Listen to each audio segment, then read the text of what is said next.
Good evening and welcome to our second midweek Magpie Circle podcast of the week. Bear with me, my son and producer is in sunnier climes in Portugal at the moment. So as they say in radio and broadcasting parlance, I am driving the show as well. So we may have a crash or two, don't know, but we will try and get through it all. Joined tonight, he's passed a fitness test. He's been struggling for a little while. Delighted to have you back, Leigh Curtis. Good evening, everybody. Yeah, I've not been in the best of health the last week or so, but fighting fit, passed the fitness test, so I'm good to go. Good. Well, we'll see whether we can get 60 minutes out of you tonight or not on full cylinders. On the show tonight, FA Cup, we get past Tamworth. 2 clean sheets against them, 2 goals for Cairo Mitchell.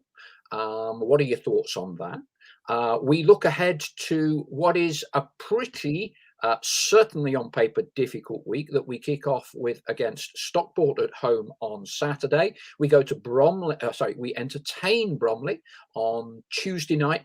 Then we go to leaders Grimsby Town on Saturday. 3 games in 7 days. We play a total of 3 home games in 7 days. We saw the man Vincent for the first time and he looked good on Tuesday night. What are your thoughts on him? Reuben Rodriguez, Rotherham, not a firm bid. Interest maybe from Rotherham. Leigh and I both think the agent may be involved in a little bit of that with Reuben's comments to a Dutch newspaper a week ago, but no concrete bid from Rotherham. Anything else that you want to discuss tonight on the show as well? Let's get down to it. Welcome to David Shorter. Welcome to Northants Pie. Leigh, you've been in the wars a bit, but we managed to wrap you up in cotton wool. Or at least you did, on Tuesday night, through to the first round proper. What was your take from Tuesday night? Well, listen, I thought Notts needed to get the job done, and I wasn't really bothered what the scoreline was, but I thought it was good for a number of reasons. It was a clean sheet. Connor Rawlinson returned to the back position, got 90 minutes under his belt.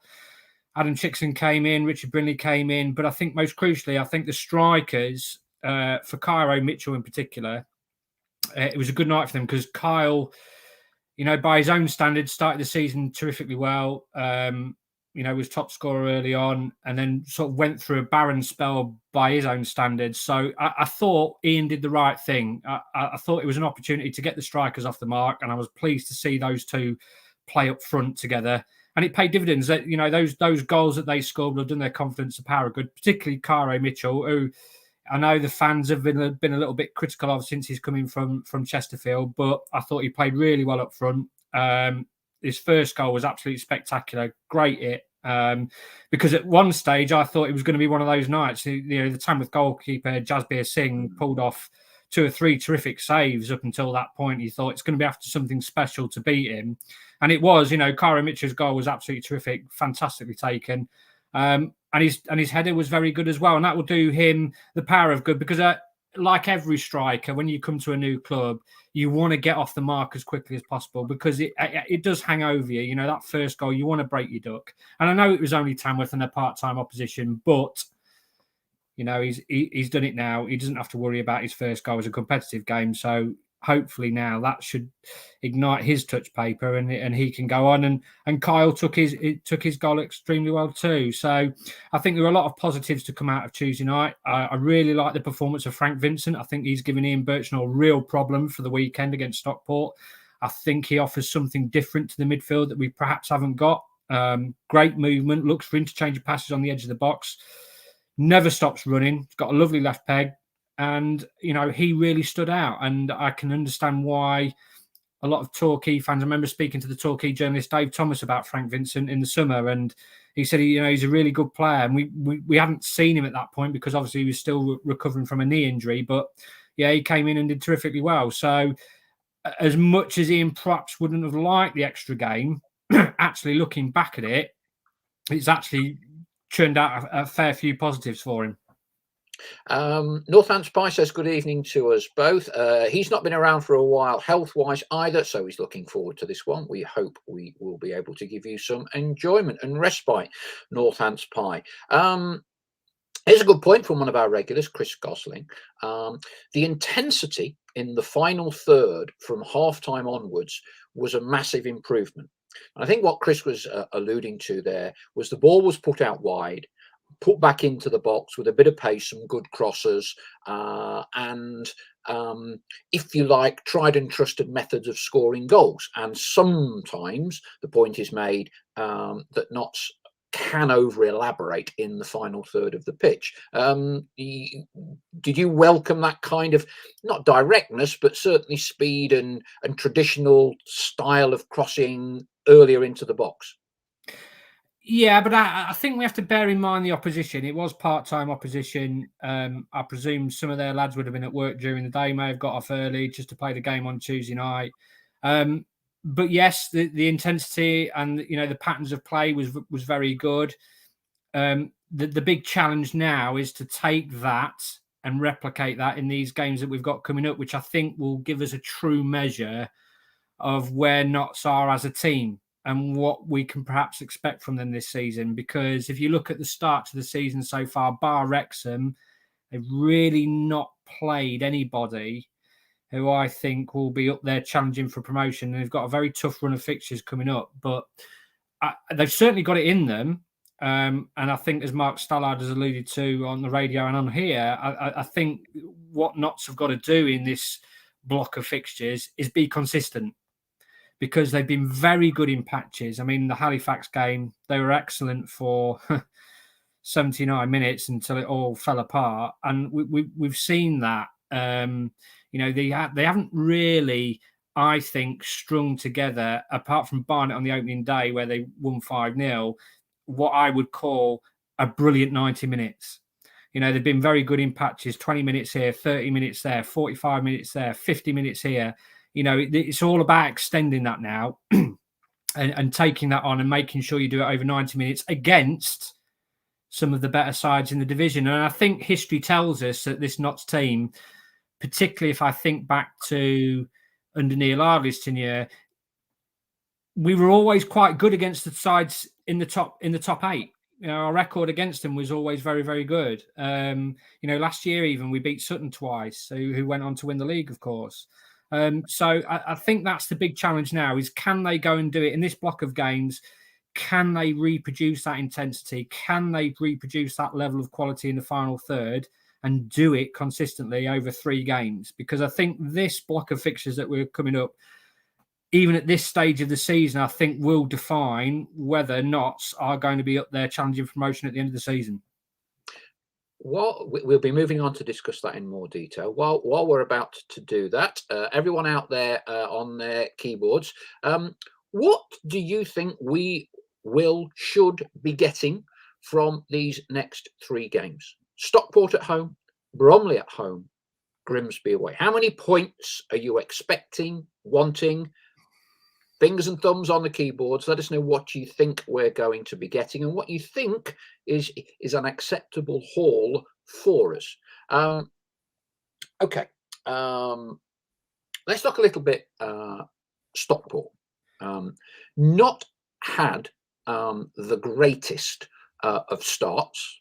Fans were a little bit disgruntled. They are now in a position where with 1 game in hand, they could go above us. And of course, we can either go 4 points clear of them, or they can overtake us, depending how the result pans out on Saturday. I think that Stockport are in a not dissimilar position of expectation as ourselves, Leigh. We had Ollie Holt on last year, the Mail on Sunday chief sports correspondent. They've spent quite big. They went with a marquee, in inverted commas, signing with Paddy Madden. I believe we're expecting over 1,500 to 2,000 Stockport fans. They will be taking over a large proportion of County Road. So with a bit of luck, we've got a 7,000 to 8,000 game. This is kind of one of those matches where we're not, clearly, I think we as fans would hope us hope we will win, but it's going to be a competitive game, isn't it? And most of the Stockport fans will be thinking they can win as well. Yeah, I think it's probably going to be one of the hardest tests of the season. I know Stockport Harder than Wrexham away? Yeah, I think so. I think because you have to remember when Knox went to Wrexham, Wrexham was still buying players. It wasn't a settled side. They hadn't had a long together. You know, they went and signed James Jones, didn't they, the week before I think Knox played them. So, admittedly, that was a very, very good point away. But I think Stockport have been together that bit longer. They've got a very good striker in Paddy Madden, great attacking midfielder in John Rooney, who's obviously, as we all know, has been fantastic for them for a couple of seasons, not just for Stockport, but obviously for Barrow. They've sorted out the centre of defence. I think it will be a very, very tough game. But, and this is what I say, it's just sometimes we not actually find yourself flipping a coin somewhat which team's going to turn up, because there's been some performances where I've seen Notts in spells, and I think there's absolutely not a team that would live with us in those sort of moments. But then there are other moments where you think, you know, another team, a better team with better players and a stronger squad would take advantage of some of our deficiencies, I would say. I mean, I still think personally, and this is me talking, I still think we lack something in terms of that defensive midfield role that Ian thinks is so important, and it has been important. You know, the Michael Doyle role, they brought Ed Francis in, it hasn't quite worked yet. He had a very good performance at Barnet on the opening day of the season, but that's the only thing that concerns me, is just that defensive midfield role. That's the only thing I think they're perhaps lacking, a very imposing sort of athletic defensive midfield player. But, you know, and it all depends on whether Callum Roberts is going to be fit, because we all know when he's on fire and he is on song, defenders find it very hard to live with him. So I think it's going to be a very tight game. But with the Meadow Lane crowd behind them, I think that'll make a huge difference.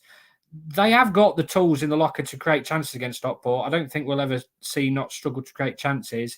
It's just a question of whether they can keep a strike force of Paddy Madden and obviously keep John Rooney out as well, because, you know, as we know, those two players are very good, perhaps certainly Football League players for sure. So I think quelling their threat and making sure we can impose our own style, but do it over a consistent period in that game, if we can do those, marry those up, then I think we've got a chance of winning for sure.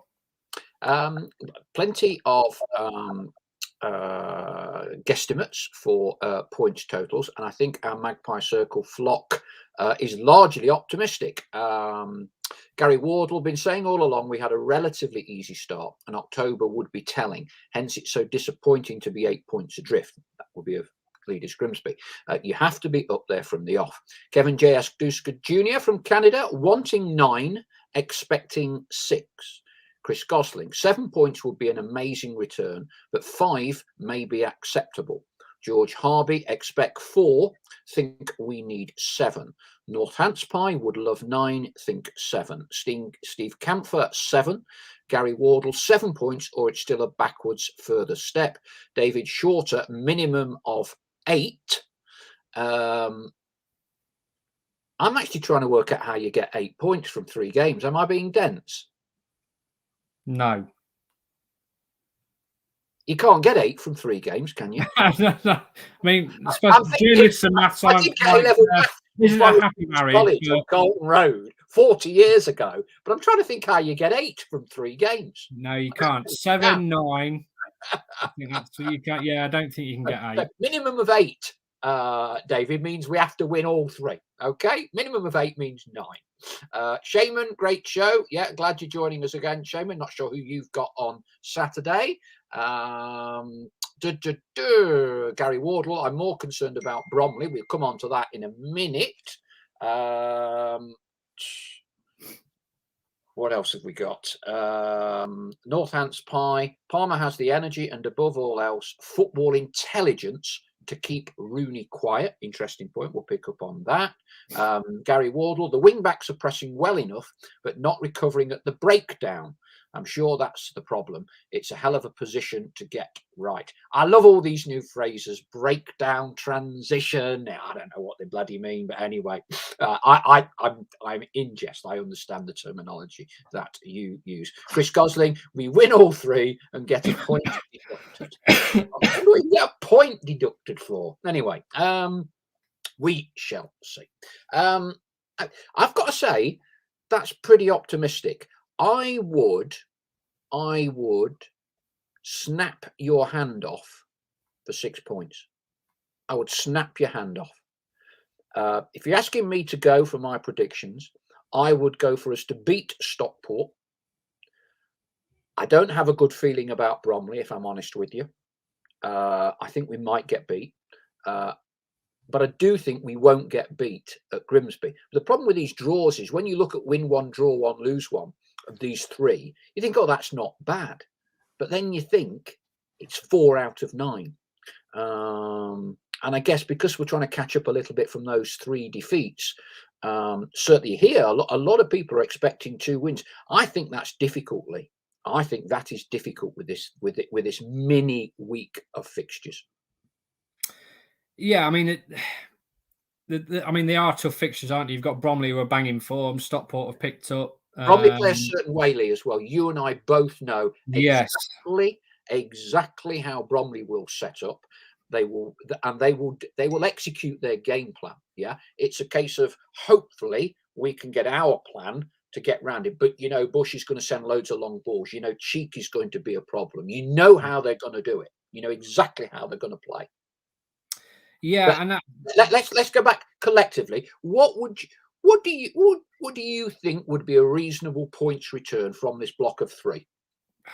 I mean, I'd love 9, but I mean that's a big ask. Particularly, I know you said they might get a draw at Grimsby, but I think I remember going to cover Notts Grimsby when Harry Kewell came in, and I think that ended quite in a hammering. And I think one of Kevin Nolan's first games was Grimsby away, and I think that didn't end well either. So I think historically Blundell Park is a very, very tough place to go. Bromley, like you say, give you concern for a different kind of reason because of the style of play, and we know that kind of direct approach, as Woking proved here a couple of weeks ago, does give Notts problems. They don't like it. They're not comfortable with it. So I think the most crucial aspect for me is, can Notts get their best defence out? Lacey's back, so that's good news. Rawlinson is back, and Kyle Cameron's obviously back. So is Lacey definitely available for Saturday then? Well, he was on the bench on Tuesday, and I think that Ian said after the game that there wasn't really much of a problem for him. It's whether he can get through 90 minutes because he's missed a fair bit now. But to have those 3 back, your 3 most experienced centre halves, massive boost. So if they can get those 3 out, I think, and with the quality that they've got, then you'd say you'd back them to deal with. Particularly Connell, because I think he's one of those centre halves who likes to go and head the ball. He's one of those, whatever misgivings that the fans have about whether he's good or not in possession is immaterial. I think as a meat and drink defender, he's very good. Yeah. He loves to attack the ball. He'll put his body on the line. So I think it's essential he plays against Bromley. I think the teams that we're going to come up against are going to have obviously a mismatch in style. I think Simon Rusk is 3-5-2, likes to play the ball around a bit, very much the same like that Notts do. Bromley, very direct. Paulus Grimsby, I think, will be up and at you and in the face. And I know they've got a lad from Coventry, Bapam Yanga, I think his name is. Who was that again, sorry? Bapanga, I think, if I'm pronouncing his name rightly. I'm teasing because I knew you were struggling with the pronunciation. Yeah. But he's a teenage winger who's gone on loan from Coventry, who's very, very good by all accounts. So it is a very, very difficult run of fixtures. And then, of course, after that, we've got Solihull Moors. So obviously the return of Neil Ardley, and I'm sure Neil would like to come here and get a result. What would I be thinking? What did I think? I mean, I'd said I'd love 9. 7 would be a terrific return. I think what Notts can't do is really fall any further behind the leaders at the moment, because 8 points behind Grimsby is not a gap that I would say is insurmountable. But if that becomes 11, 12, then I think and knowing as good as Paul Hurst as he is, and we have to remember he's been out of this division before. He knows how to do it. He's been there, seen it and done it. And I don't think, barring any absolute catastrophe for them, I think they will go on and they'll be pretty hard to catch, I think. So in terms of Notts, they really cannot afford to fall any further behind them. So I'd probably settle for 6, win the 2 home games. If you can, I mean, if you're going to get beat, 6 points out of 9 isn't a bad return. But, you know, we're at the stage now, even at this early stage, where it wouldn't be so bad if Notts were sort of 2 or 3 points behind Grimsby at the top of the table. You'd accept that. But I think we're getting into the position now, even at this early stage, that you need to win. You need to stick a run together. Yeah, I think historically, and this is not just current, although we had an unbeaten start to the season, with the 3 points for a win, with a minimum upper 80s to low 90s required for automatic to get out of this division, with it only being the one automatic place. Not other than that spell when COVID first came in, after we got the result at Barrow, and we were on a right roll then, 6 or 7 wins. We've never really put that 7, 8, 9 wins out of 10 or 11 games together. And although our unbeaten start was good, there were quite a few draws in it. And I think as a result of those 3 defeats on the spin, we need somewhere along the way to be putting 6, 7 wins out of 8 games. And we found that difficult. But I think without that, you're not really going to start making any serious inroads into the gap that's created. Clearly, this will be a fantastic time to get 3 wins on the bounce, wouldn't it? Massive. Huge, yeah. And make it then 4 consecutive. But I think that's asking a lot. Let's get some more thoughts. David Shorter trying to explain away his minimum 8-point haul. I was including the Solihull game, so he was going for 8 points from 4 games. Yeah, okay. That's a good get out of jail card played there, David. A few more observations which we will pick up on. Ben D, do you think we're looking to bring in somebody to fill that defensive midfield position, either permanent or on loan, should the right player become available? Northants by Vincent would then be needed to provide the drive forward from midfield. Duncan Comrie makes a point which we'll come back to in a moment. Do you think getting young players on loan as against experienced players to cover the defensive injuries cost us in the 3 defeats? Edward Moore, Lacey Rawlinson Cameron would be a good enough back 3 for dealing with the long balls, in my opinion. Gary Wardle, it's difficult, but performances today has made 7 points out of 9 imperative. In this league, you have to be in the top places from the off. Gary Wardle, I tipped Grimsby from the start. Ian Birchnell, evening all, late arrival today. Good to see you. Ian Birchnell follows up. I saw Leigh having a good chat with George Grant at halftime Tuesday. Was he trying to get him to re-sign for us? What did George have to say, Leigh? And I know you can't tell the full conversation. You can tell bits of it, but you can't give us the full version, can you? It was great to see George back. I love George. I think he's a great lad, very humble, and it was fair. I didn't know he was there, and he sent me a message on Twitter to say I'm at the game tonight, because obviously Peterborough played Hull, didn't they, last night? And he said he was there with Terry Hawkridge, and he said he'd come up to see me in the press box on Tuesday. So, yeah, great to catch up. He was there with Steve Chettle's lad as well, Callum, because obviously Terry and Callum are playing for Basford at the moment. They're going great guns in their league, and obviously they've got Adam Collin as well. So it was great to see those 3. Had a good chat. And it was nice to see them, come in to watch Notts. It was, and George, was a great player for us, wasn't he? I mean, he was terrific in that season that we reached the playoffs. I think we scored 18 goals, didn't he, from out wide, which was an incredible return. And I still remember watching him playing for Forest against Notts in a reserve game. And I remember saying at that point, why has nobody taken this kid on loan? He's terrific. What a player.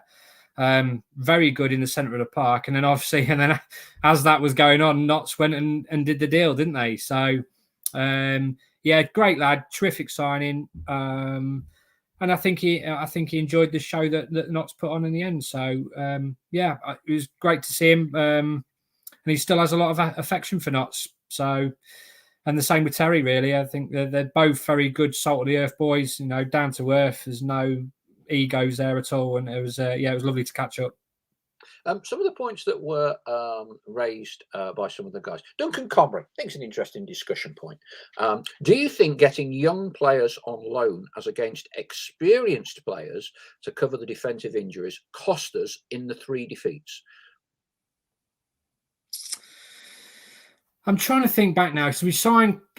I have to say, I think I've been impressed by Anthony Patterson. I think he, for a young goalkeeper to come in and some of the saves he's made in the games that he's played. I know he wasn't particularly tested much against Tamworth on Tuesday, but he has done very well. He does not, usually associate. From I remember back to the time we got relegated from the Football League, we had Ryan Schofield in, didn't we, from Huddersfield? Yes, and he was, I think, only 18, 19 at the time. And if I compare and contrast those two, Anthony gives me a little bit more. I feel a bit more assured with him than perhaps I would have done with Ryan. There was a couple of elements about Ryan's game that he needed to go on and improve, and he's gone and done that. And he's played a few games for Huddersfield, and I think he's I think it's their first choice now. So no, he's done well. He's established himself first choice in the Championship.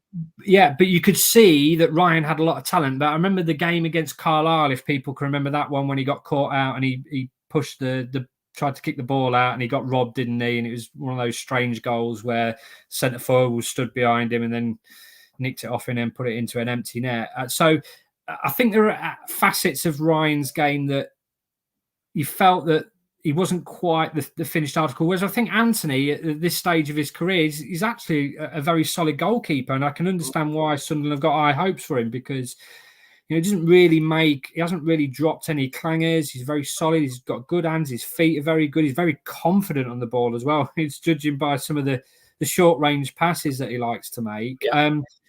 So I can't really say that he is absolutely weak in the team in any way. And I can't really say that about Kieran Brennan either. I think he's come in and done fairly well. If I look back to the Halifax game, which was a diabolical night, by the way, for a team that is supposedly chasing promotion, to lose that game in the manner that they did, having led 2-0 against 10 men, teams who are chasing promotion just don't throw those games away. That just doesn't happen. But again, he was very good for 79 minutes in that game. But the problem with that game was the whole team, I think, got caught up in the emotion and too busy trying to score that third goal that at one stage it was like the Red Arrows watching them go forward. It was so open, and then obviously we got picked off in the counter-attack and we lost 3-2. And it was a bit of game management there that really let us down. I thought Eli Sam should have just tripped their lad up on the way back and take the yellow card and then sort of reset for the free kick. But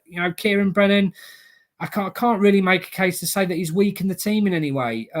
So no, I don't think that those two players, those young lads who have come in, have really weakened the team in any way. I think that the problems that Notts have had have actually been in terms of their overall management of games.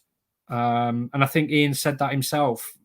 Sometimes we do get caught up in the emotion of trying to kill a game off, and rather than just defending with the ball and make it a bit boring.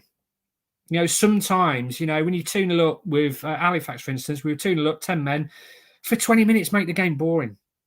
Just get the 3 points, get out of Dodge, but we conceded we went to 2-1, and then we were sort of caught in the headlights and we're thinking, right, we've got to get the third goal to kill it off. And then, of course, we were just all over the place by the end. And obviously, it was one of the most ridiculous capitulations I think I've seen from a Notts team in 7 years of covering them. So no, I don't think the two young lads who have come in have really made the team any weaker, if I'm honest with you. Yeah, Ian Birchinall says, I don't think Halifax would have scored their first goal if Sam Slocum was in the net, but I think Patterson is going to be a very good keeper. Chris Gosling says, agree with Ian. I think he was caught out, and that turned the game. But since then, his performances have been very solid. Yeah, I mean, the two you mentioned there, the Magpie Circle sponsor both the lads. You want to try and give them a bit of a fillip when they arrive. That's 4 we've got at the minute. And I agree with you, Leigh. I think that the keeper has come on in leaps and bounds. Because it was a little strange. And I don't know if anyone's actually... I know what you're going to say. You're going to ask me about Sam Slocum, aren't you? And why he was warming up against Tamworth and why we've extended his loan. Yes, in part, yes. Yeah, in the sense that normally a club loaning a goalkeeper or a player would put caveats in place saying he needs to play games. If he doesn't play 75% of the games, you need to pay all his wages or whatever. And it struck me as a little unusual that we extended the loan of Anthony all the way through to January, when then we see Sam coming out and warming up in the goals.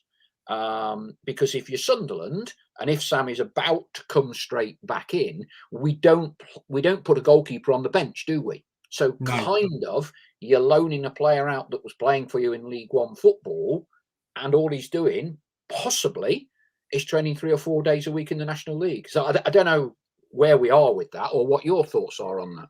So I can say that Sam Slocum is okay in terms of diving about the place. The problem that he has, and the reason why not to extend his loan, is his kicking of the ball. He can't front load at the moment. So he's got a problem with, I think it's the inside of his knee. I think it was described to me as.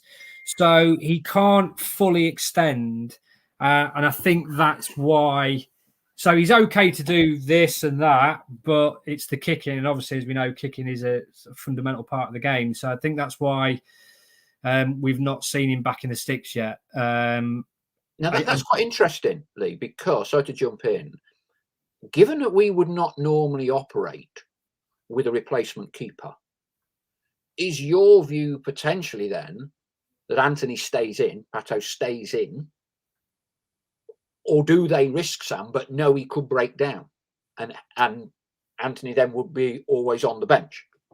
I think if it's my choice, if I'm the manager, I stick with Anthony, because Anthony's not giving me any cause for concern. He's very solid, and I think if you throw Sam straight in, and he goes to kick a ball and does something bad and then puts himself out for another 2 or 3 months, then you've not gained anything, have you? So I think if it's me, I'll just let Sam carry on, crack on, wait until he is fit and 100% before you throw him in. And I kind of think that's what Notts are thinking, is that we've got Anthony on loan until January.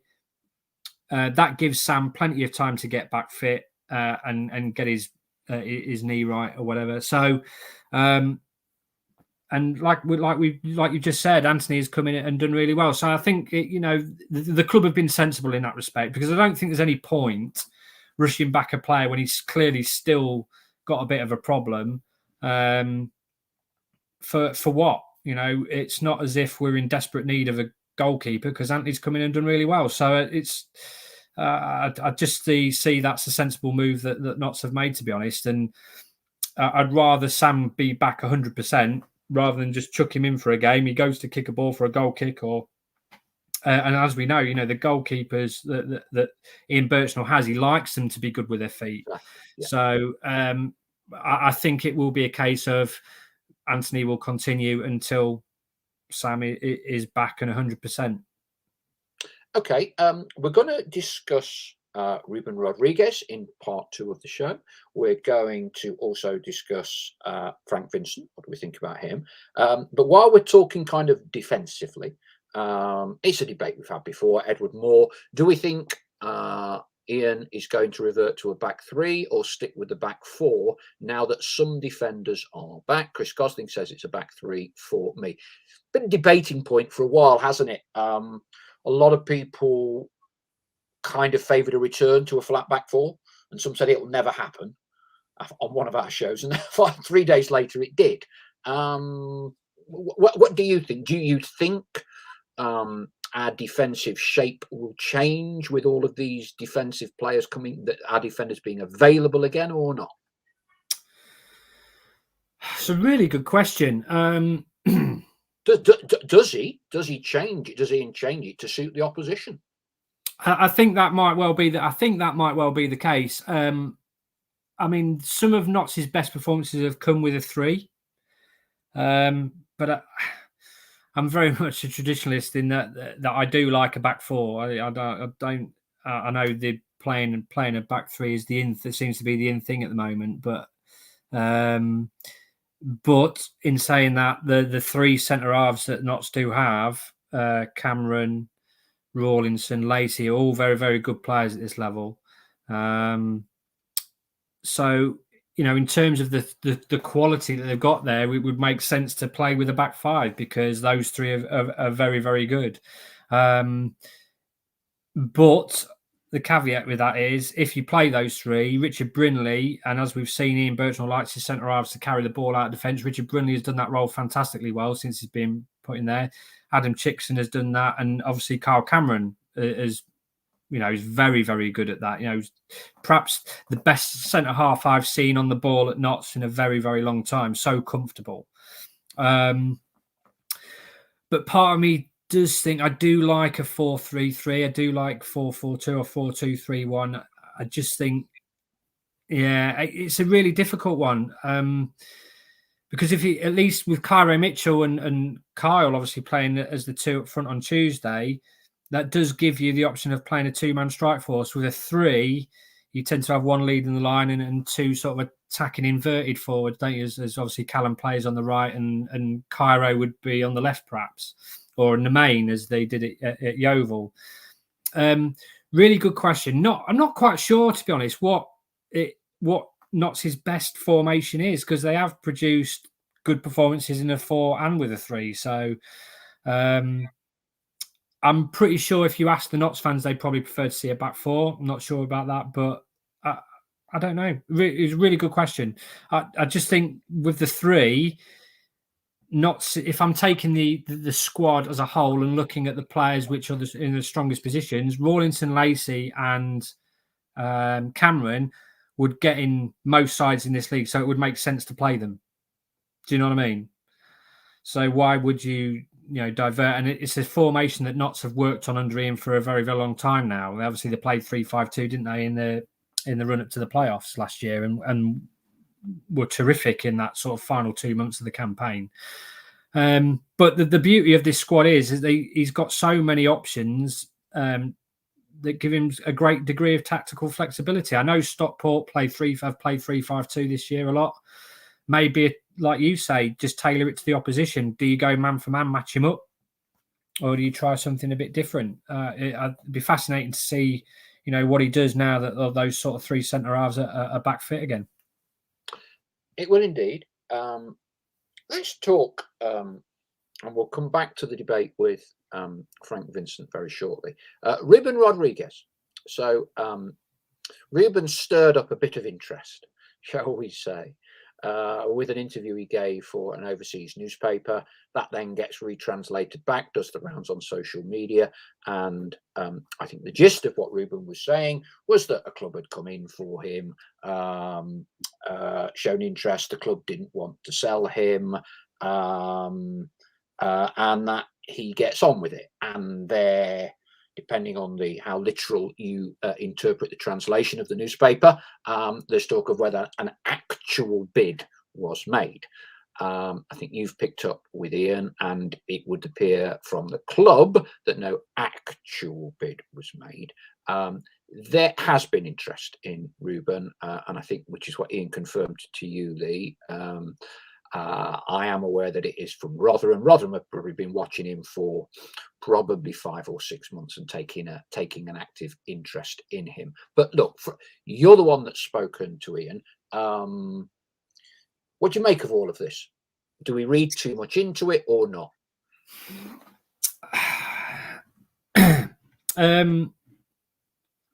listen, I know for a fact that there is interest in a lot of Notts players, particularly Reuben. I was told last year that Birmingham City were interested in him. We're watching him a lot. It doesn't surprise me in the slightest that teams from higher up are watching these players. Callum Roberts nailed on, you would expect. Kyle Wootton, given his goals record and the age that he is, you understand that. And it's the same with Reuben. Do we read too much into it? I've been in this game long enough to know that agents talk a lot. Yeah. And they're very good and they're very canny at getting publicity for their players. It's their job, isn't it? Their job well, is to absolutely, yeah, it's their job. I mean, they don't have. They're not paid by Notts County. They are paid Except by. when it comes to transfers, they don't want the player to play them. They want the club to pay them. The needle changes though when it comes to who pays them. Yeah, I know a lot of agents. I've got to know a lot of agents over the years, and a lot of people say, "Oh, they're no good for the game." I actually don't mind them. I think they've got a job to do for their client. Some of them do it really well.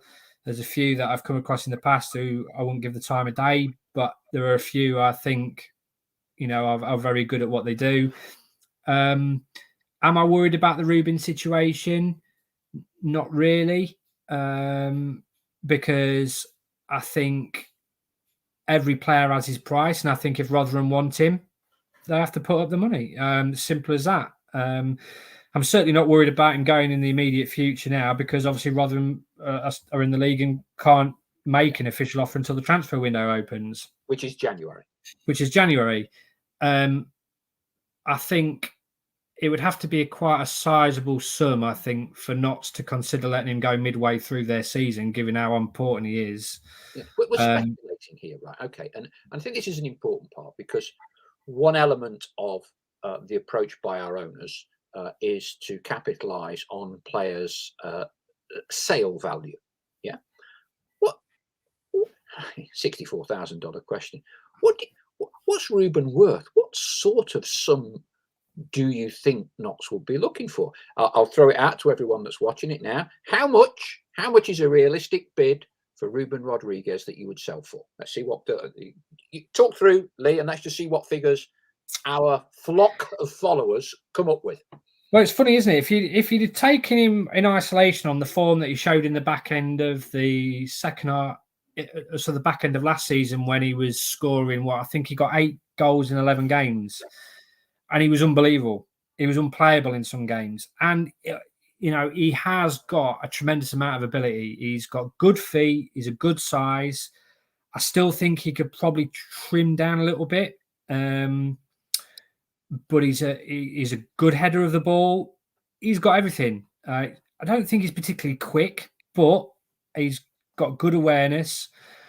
I think the problem that I have with Reuben is that sometimes when he blows hot, he's very hot. But then there are some games where he just doesn't quite have the same level of impact. Like Tuesday night, for instance, there are a couple of flashes of bits of quality that you'd expect from him, but across the 90 minutes, it didn't really quite happen for him. And I think consistency is his biggest problem. So in terms of but the potential's there. So what would I say is a reasonable fee? I think if a club had been coming to me in the summer and on the back end of what he'd done in the 8 goals in 11 games and the quality he'd showed, I'd probably be saying, right, 250, 300. Now, probably maybe 150 maximum. I think it would probably be a fair price. Okay. But it depends. He could go on to have a purple patch now and go on and score 10 goals before the January window, and then of course his fee rockets up again, doesn't it? So I think you have to strike while the iron's hot. That's if you want to say he's got another year, hasn't he? So he's halfway through. Oh yes, yeah. I think he's on a 3-year deal. Yeah. Clearly, the transfer value will be impacted significantly. We'll come on to Kyle Wootton in a moment, which one or two of our flock have mentioned. But he's basically got 18 months left. Yeah, which means Notts are protected from an asset value of the transfer. Okay, let's read out some of these figures because it's interesting. Northampton, 250 grand. Chris Gosling, 500,000. Chris B, 200 grand. Ben D, 350. Steve Camphor, 500. Northampton, his worth to us is much higher than the fee we'll ever get for him at this stage. Royston, 500,000. Ian Birchnell, Northampton, IB said at Fans Forum that Wootton is the only player to be out of contract this summer. I'll come back to that in a moment. Chris Jordan, 300k and a 20% sell-on clause. Ian Birchnell, 1 million. Well, I'm trying to think what it was. We just like guess prices for, I don't know, supermarket sweep or something. I don't know. Hang on. Who else have we got? Duncan Connery, hopefully 500k, but realistically 200k. No Neck Raman, I think 250. Joe Johnson, 80 to 100. I think it's very difficult to know where the transfer market for these types of players, when you are cherry picking players out of the National League, is. I probably tend to agree with you, Leigh. I think it has plummeted, if I'm honest with you. If you look at transfer fees paid by League One and League Two clubs and wages, you know, the biggest spenders in the bottom three divisions of professional English football, and I count National League as the bottom of those three. The biggest spenders are Wrexham, Stockport, Chesterfield. They spent far more than 90% of all the clubs in League One and League Two. League One and League Two have kind of done a deal with themselves to say, COVID, hang on, we need to rein things in a bit here, haven't they? They need to rein things in. Yeah. Paul Mullin, Cambridge United, fires them to promotion. They haven't matched the wages to keep him that Wrexham are offering, which they could have done if they, really, really, really want it. They've taken the view off, can't match it. So I think it is quite a depressed marketplace, and I think a lot of us kind of wistfully think, we need Peterborough to come in because they've bought all these players from non-league down the years, Arthur Mill. I'm not seeing too many of those at the moment. So I'm not sure. I'd be surprised if anyone offered more than 150 at the moment for him. Which, if you're not, so I don't see why you would sell him. I don't see why you would sell him. His worth is getting you out of this division for me, certainly for this season. That is his worth. That is his worth. His biggest worth to us, because I think he will get 15 goals this season. Yeah, I think. Yeah, he's already got what six. Yeah, I don't think he'll get 25 or 30. No. I think he'll get you 15. Now, if you've got other strikers chipping in as well, it's an argument either for later today or another day. I don't think we need any more strikers.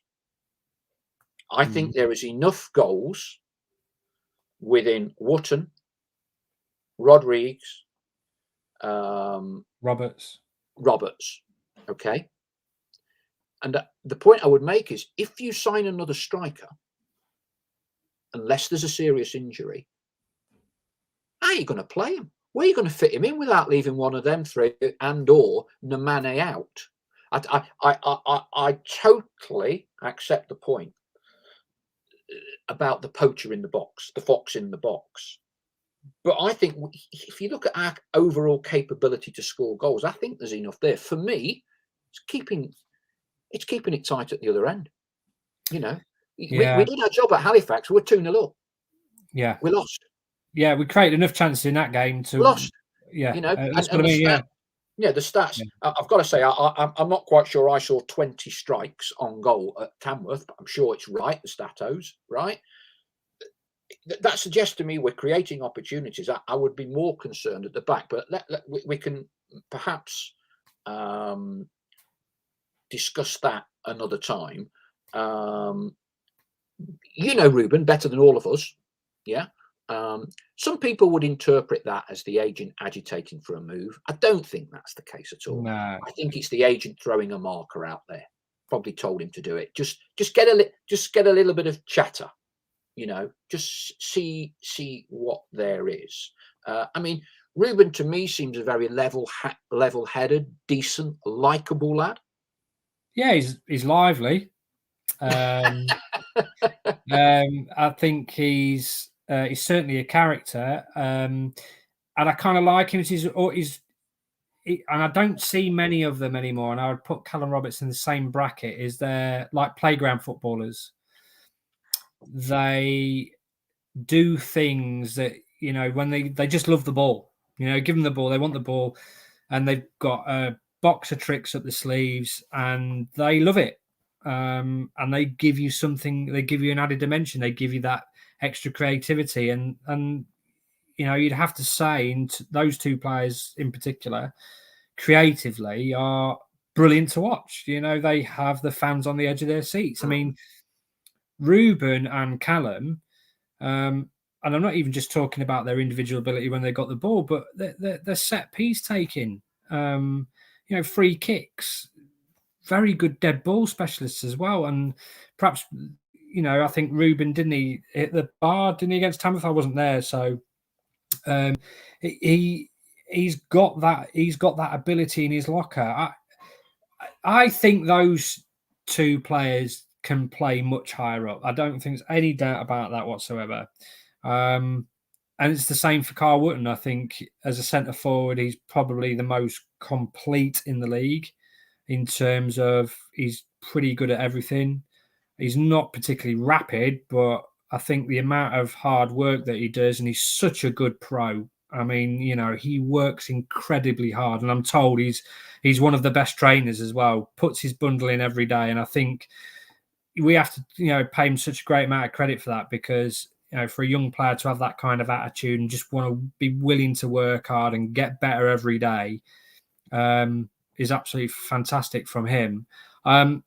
So I think those three players, if he's and Matty Palmer, to be fair, Matty Palmer as well shouldn't really be at this level. I mean, he's comfortably a League One midfielder in my opinion.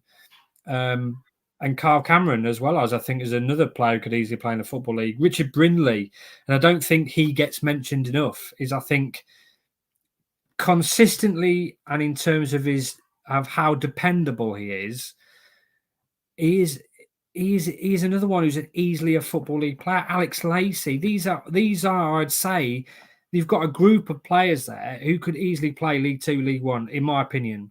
I don't think there's any doubt about that whatsoever. It's just whether Notts can sort of give the team around them, build a team that can sort of make sure that they continue with Notts and are playing Football League with us rather than with somebody else. Because my worry is, and is that if we don't go up this season and we're not on it, and we're either in the playoffs again and we don't go up through the playoffs, or we don't make the playoffs, I do have a fear that this team might break up somewhat, because I think somebody will come in for Callum if he has a very good season again. I think Rodriguez, somebody will definitely come in for him. And Kyle was obviously out of contract at the end of the summer. And I think if you look at his goals per game ratio since he joined Notts, is absolutely phenomenal. And I could certainly see somebody in the Football League taking a punt on him. And Matty Palmer as well. I mean, if he has a very good season at Notts, is he going to want to stick around? I know it works for him in terms of his location, but he's a fantastic player, and it was a great signing for Notts. But this is why it's so imperative that I think that we get out of the league this year, because I think if we don't, then there may be one or two players in there who might get a bit of itchy feet. And I can't blame them, to be honest, because they have given us, their best. Reuben will have stuck it out for 2 seasons. Callum will have been here for 2 seasons. I know last year he had terrible injury problems, but you can't blame these players for wanting to play as high as they can, particularly as they're still relatively young as well. So I think that's why it's imperative that Notts have a very, very good season this year and at least try to be up there challenging for promotion. Otherwise, I do think that some of them could be on the way. Interesting. I wouldn't disagree with any of that. We've had Carl Cameron one-on-one on one of our podcasts. Excellent. Richard Brindley. Excellent. Cal Roberts, excellent. And unquestionably, we would appear to have a group of players who would be able to ply their trade successfully in the Football League.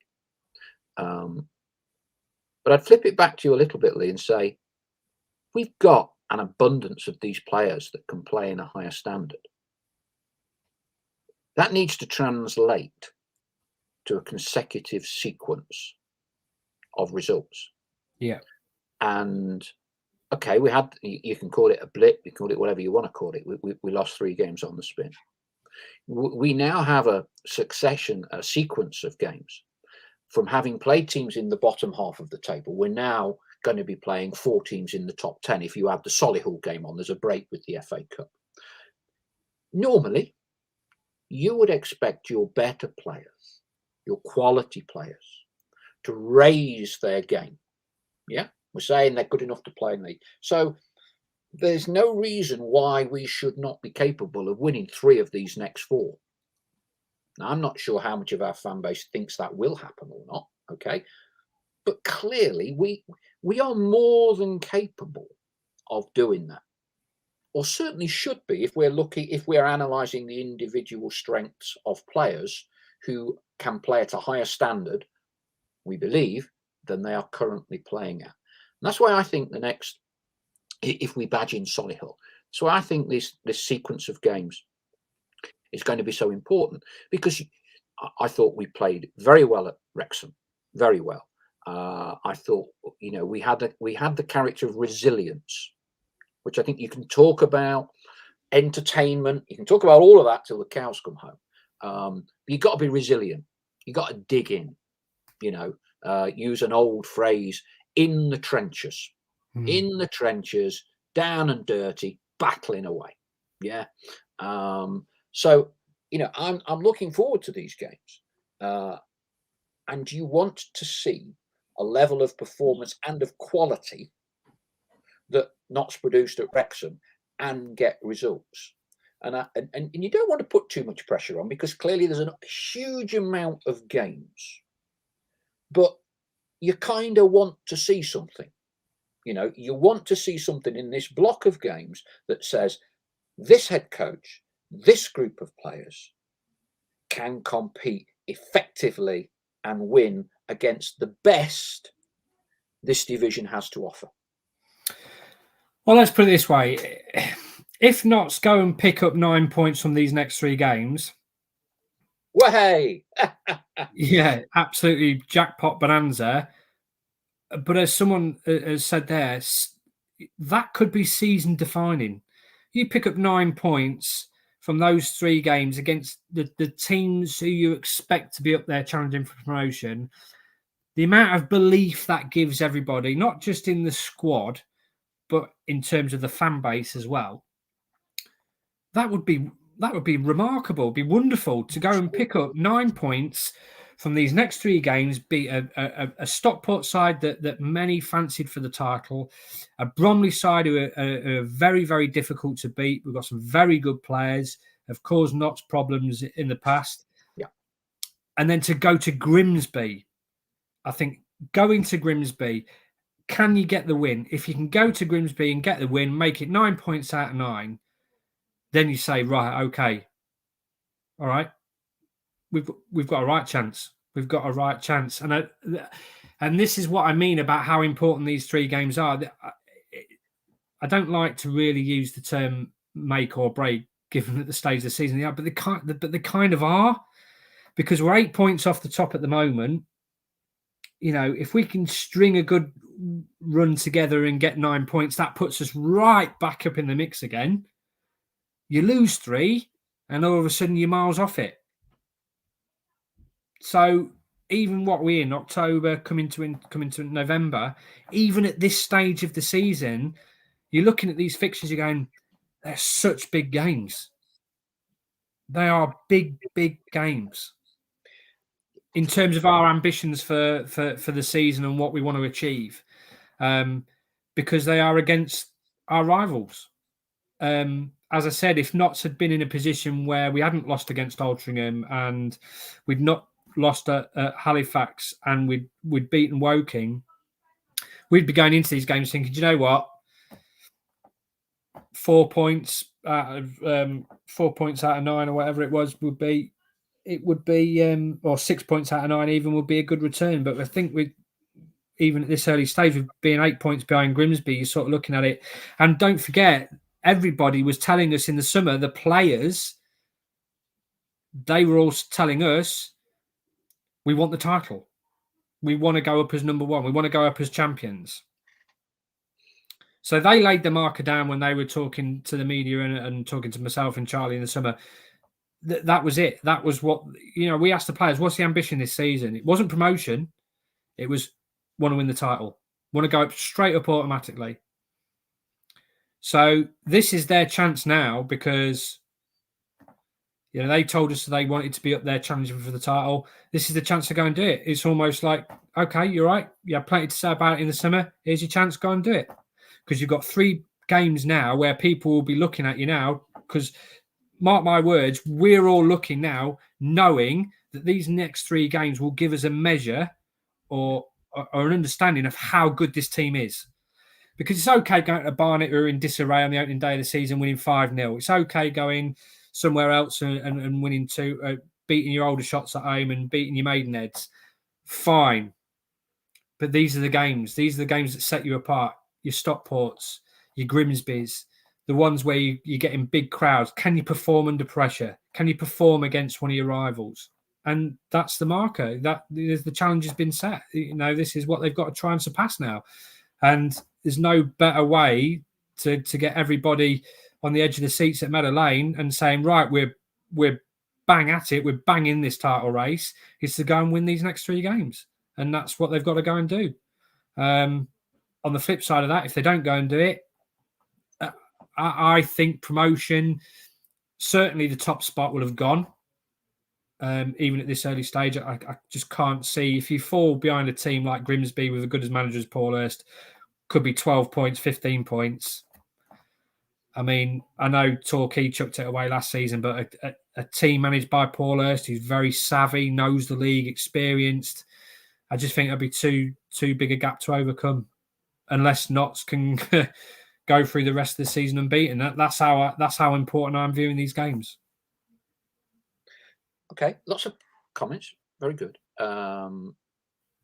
Northants Pie, have the teams above us had a sticky patch in terms of injuries, etc. yet? I honestly don't know. NCFC Pie, 3 exciting games to look forward to. Players should be well up for it. Getting key players back as well will be massive. Gary Wardle says, yes, all the players said that. He's talking about going for top spot. No more need be said. I would simply give them each a mirror and repeat it to themselves. Derek Flowers, we can't beat lower league teams. So 9 points against higher placed teams is a big ask. Phil Buxton, players individually brilliant. Players collectively not consistent enough. Need to bite the bullet collectively. Tell you how I see a little bit, and I thought you used a good phrase there, Leigh. You spoke about a measure, gives us a barometer to see where we are, and I totally understand this. Ian, our fans, we talk a lot about the potential of this team. We talk about how there's more to come, how we're going to improve. Absolutely true. But you can say that about every single other team competing with us to go into top spot. So to me, we're not at a disadvantage. They're all in the same boat. Grimsby, Paul Hurst has basically put an entire new team together. Okay, I don't know how many signings he's made. Wrexham have put a whole new team together. They've got a shed load of cash. They're signing players 2 or 3 days before the start of the season. Yeah. So Chesterfield signed a lot. Yeah. So I think every team can kind of say, well, there's more to come. So I don't necessarily buy into that argument specifically, because I think they're all in a very similar boat. Yeah. Boreham Wood lost their main man a week before the start of the season. Remarkable what they're doing, by the way. And they've dealt with. So I think everybody, Bromley, I think would probably he says, thinking about it, would be probably the most steadiest team.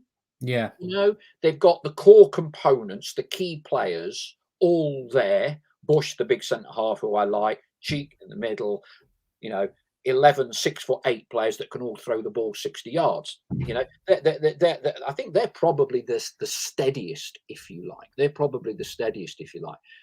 But kind of what on a personal level I want to see is, we know this squad has very, very, very talented players that can individually in other teams aspire to play at a higher level in the Football League pyramid.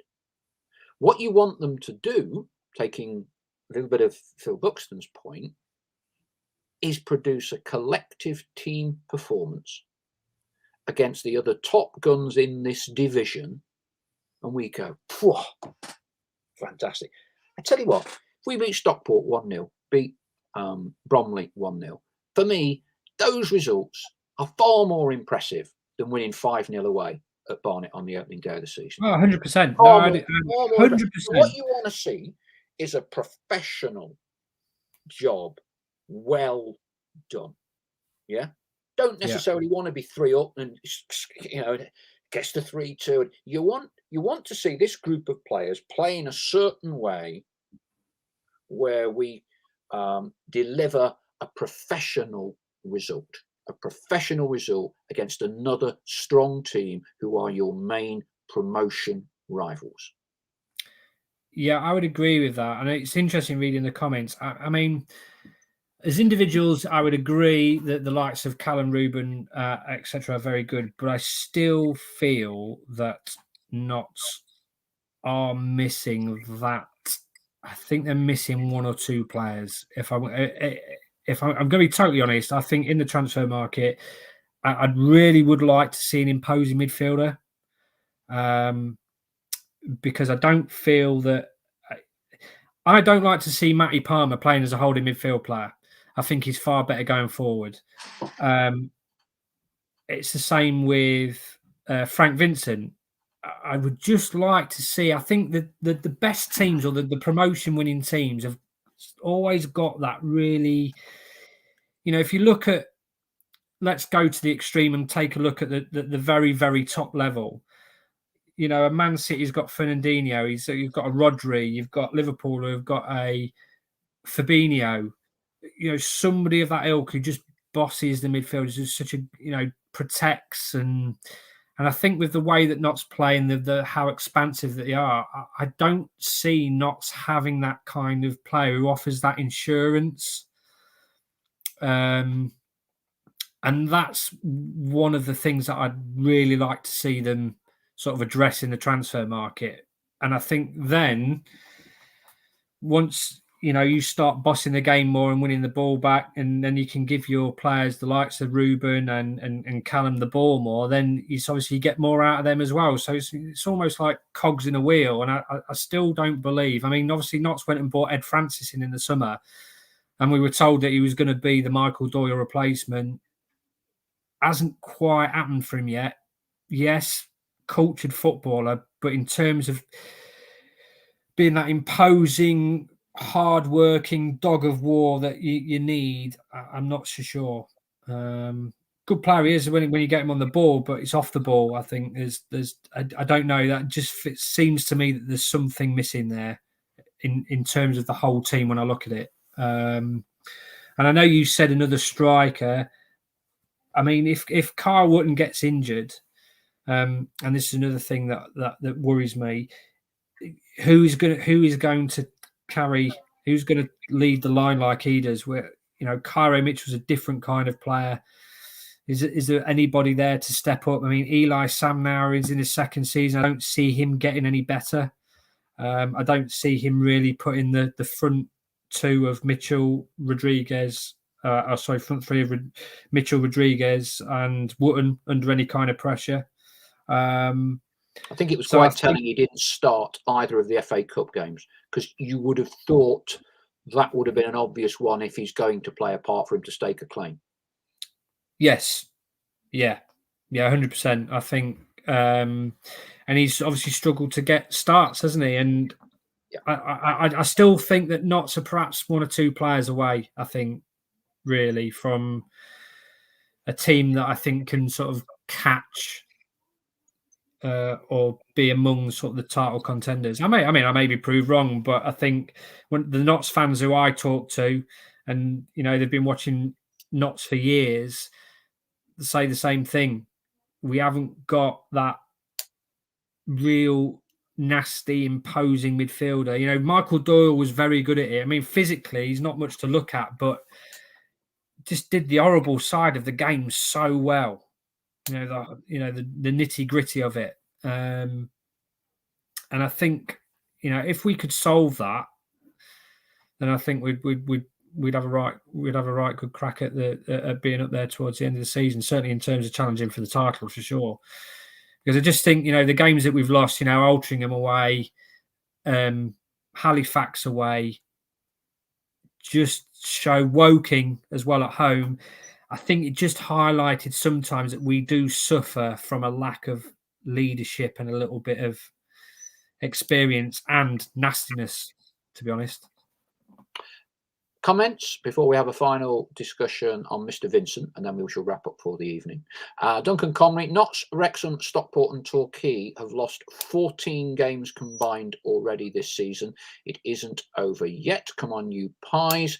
Northants Pie Hat says, how about pick your best 11 players irrelevant of formation at this moment in time? Chris Gosling says you won't get a quality forward to come and play understudy to Wootton. Okay, let's wrap up. Ian Birchnell, sorry, agreedly about Woods. I asked that of IB at Fans Forum, and he washed over it, saying Cairo, Sam, or even Reuben could fill in. I don't agree, and it worries me too. Let's concentrate on a positive. I think that the performance of Frank Vincent, we obviously waited quite a while. I think that was certainly one of the big pluses, even allowing for putting it into the context of playing Tamworth. Why is it taking so long for him to get a start, do you think, Leigh? Is it because he arrived here with a not insignificant injury and the club have been sort of quite careful in ensuring he's ready, giving him time to get ready?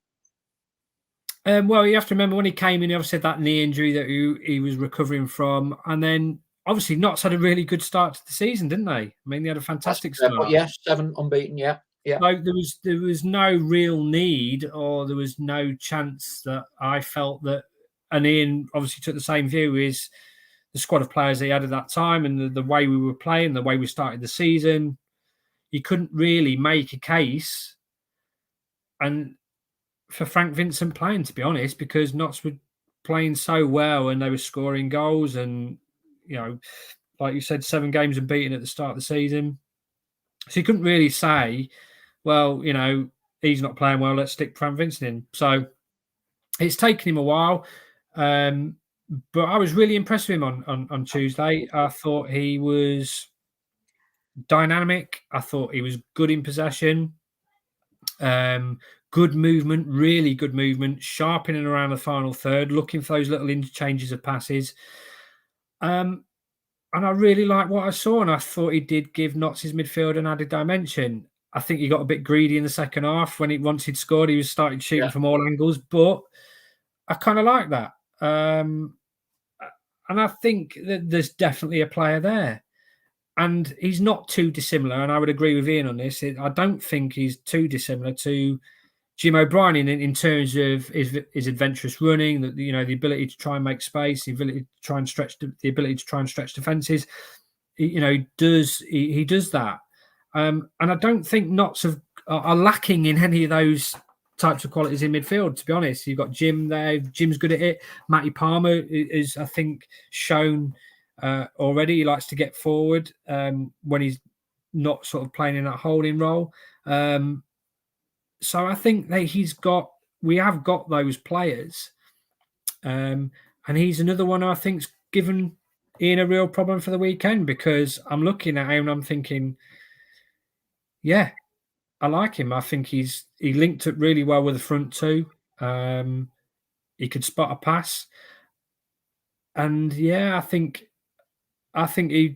he I think after his performance on Tuesday, I think he could feel aggrieved if he's not playing on Saturday. That's a good one. I was going to ask you, do you think he starts Saturday, or is it because he's not had a lot of game time, 2 starts in a week, you end up putting him on the bench? I think if I was him, I'd be banging on the manager's door and saying, "Look, I want to play. I want to play. You stuck me in on at Tamworth on Tuesday. I know it was against part-time opposition, but you can only beat what's in front of you. I went and scored a goal. I was bright. I was inventive. I think if I was him, and I wasn't involved, I'd to be perfectly honest, be pissed off. To be honest, because I think he's played. Yeah, he played really well. I mean, I think I give him 9 out of 10, which was, which underlined just how good he was. I don't hand out 9s very often. Let's also finish off Cairo Mitchell. 2 goals. I think many fans, including me, would say when you see Cairo up front and partnering Kyle Wootton, it gives you a more combative, aggressive,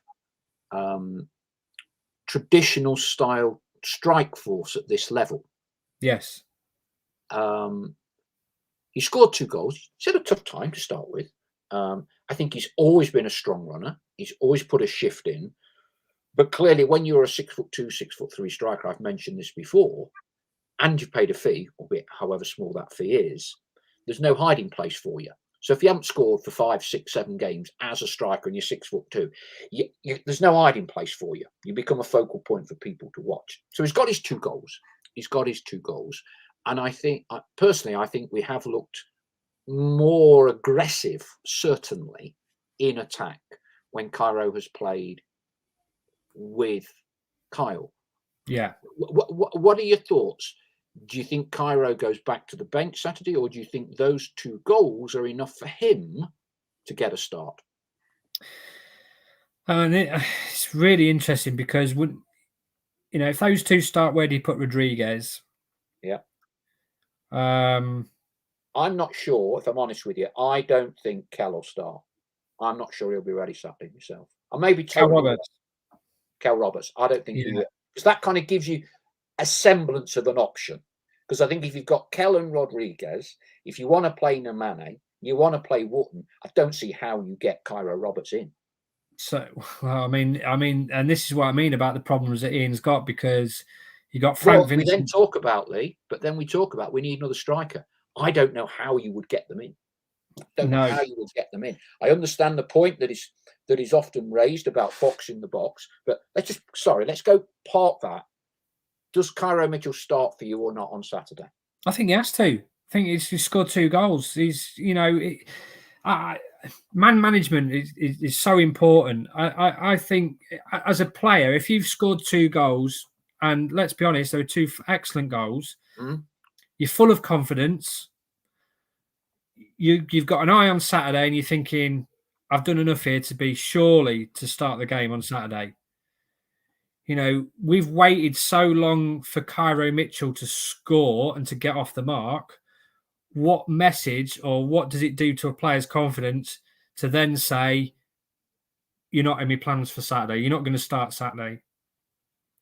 It's a really difficult, and this is why football management is so difficult, because you got to balance, you got to take all that into consideration. How is Cairo going to react if he's not playing on Saturday? Bearing in mind that he's just scored 2 goals and he played really well again. I think him and Frank, I think with my 2 standout performances, I think I gave them both a 9. So they're both thinking to themselves, I've had a really good game. I'm surely got to be involved on. I think if it was me, I was left out, I'd be disappointed.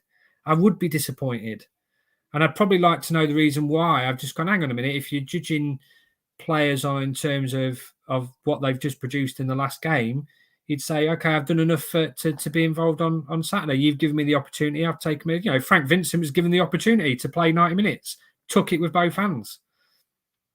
So you just sort of thinking, and this is the real difficult job that Ian's got, is He's got Matty Palmer to come back. He didn't play.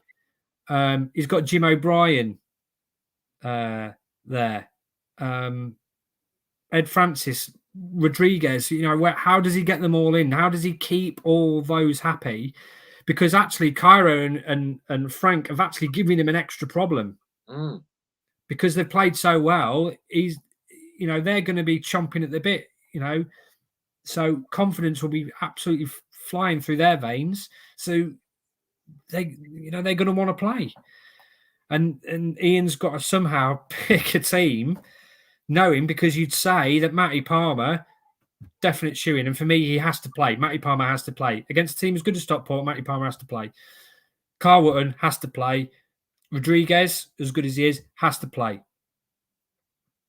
But then again, it's what you do around that. And Frank Vincent, a midfield of Palmer, Vincent and Rodriguez looks really good on paper. But then that's a three-man midfield. So then where do you play? Does Namane come in? You play Wootton up front, and then Cairo Mitchell goes up onto the left-hand side. It's really, really interesting. Really interesting, because there are a lot of good options there. And I said to Ian on Tuesday night that, has Frank given you a real problem now? And he pretty much said, yeah, he has, because he's played really well. But he said, the likes of Adam Chicks and Richard Brindley coming back in, Alex Lacey's back fit. So he's got all these players who I think many of us as Notts fans, or as me as a journalist, have this opinion of as players and how good they are. Ian's got a very difficult job in terms of trying to pick a team and keeping everybody happy, particularly those who really stood out on Tuesday night. I'm sure he went and told them, look, I'm giving you opportunity to go and stake a claim for Saturday's first team, and they've gone out and done it. So, yeah, I wouldn't like to be a manager, got to be honest. Inspector 71 says 2 up top, please. NCFC Pie. I think Mitchell and Vincent deserve to start. DKE has to be in as well. People moan he's had an off start, but his fight determination, and if he keeps up the consistency of crosses from Tuesday, equals 3 points. Gary Wardle, you have to play Vincent and Mitchell until they don't produce, irrespective of who misses out. Chris Gosling, echoing your sentiments. Leigh, I have no idea who will start Saturday. I could write down at least 4 different permutations containing 15 different players. Inspector 71, according to the manager, Cairo's best position is up top in a 2. Phil Buxton, having so many options has become a negative, maybe. A settled 11 is a winning 11. Ian Birchinall, I think we'll see Woods and Cairo up top with Reuben behind them. Well, we shall all have to wait until 2 o'clock on Saturday at Meadow Lane. Game 2 of a 3-game Meadow Lane series. We go for over a year of COVID, don't see a single game. We have 3 matches at Meadow Lane in 7 days, which is great. I'm sure you'll be there, Leigh. I know I will be. I would expect a crowd touching perhaps 8,000 on Saturday, which will be brilliant. Great atmosphere, lots of away fans. Leigh, thank you very much indeed. We'll let you rest up or whatever it is. You've had 2 hectic nights now. Dear me. Yeah, well, we'll give you the hook. We'll get you off now. Rest up, and we will see you on Saturday. Thank you very much for joining us tonight. No problem.